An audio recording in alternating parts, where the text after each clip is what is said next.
بندہ اسے رد بھی کر سکتا ہے، 50% گارنٹی یہ ہے قبول کر سکتا ہے، لیکن ذکر محمد اور آل محمد بندہ کبھی رد نہیں فرمایا۔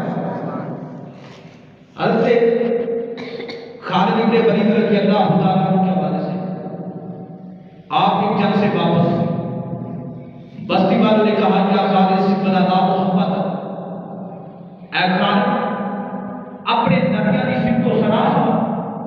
حضرت خالد رضی اللہ تعالیٰ عنہ سے کس نے یہ سوال کیا؟ یہودیوں نے یہ سوال کیا۔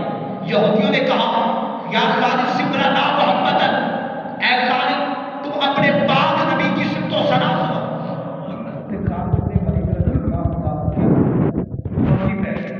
یہودیوں نے مجھ سے پوچھے حضور دا ذکر و صفت و ثنا دسو میں ہونا نہ کی سناواں؟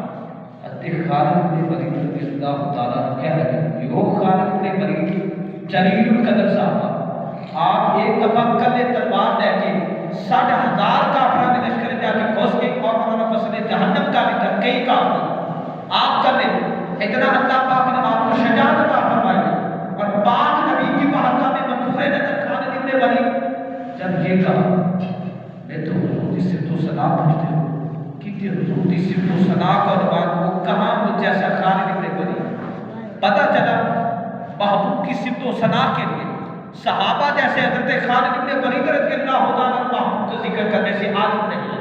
حضرت ابو ہریرہ رضی اللہ تعالیٰ عنہ کہنے لگے آپ کے اس حدیث پاک کے راوی ہیں کہ مسجد نبی کے اندر صحابہ کا مجمع ہے، صحابہ کا مجمع ہے۔ کسی صحابی نے یہ کہا میں نے نبی کو دیکھا ہے ایسا معلوم ہوتا ہے جیسے 24 کا چاند چمک رہا ہے، ادھر اندر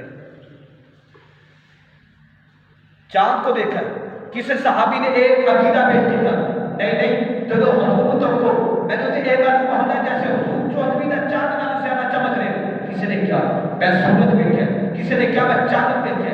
حضرت ابو ہریرہ رضی اللہ تعالیٰ عنہ نے بات یہ کہنے لگے ابو ہریرہ تسی یہ دسو تہاڈا حضور دے بارے کی عقیدہ ہے؟ حضرت ابو ہریرہ رضی اللہ تعالیٰ عنہ کہنے لگے لوگوں میں تو محمد کی مثال پوچھ رہا ہوں، محمود کی مثال جگ دے اندر کوئی ہے ہی کوئی؟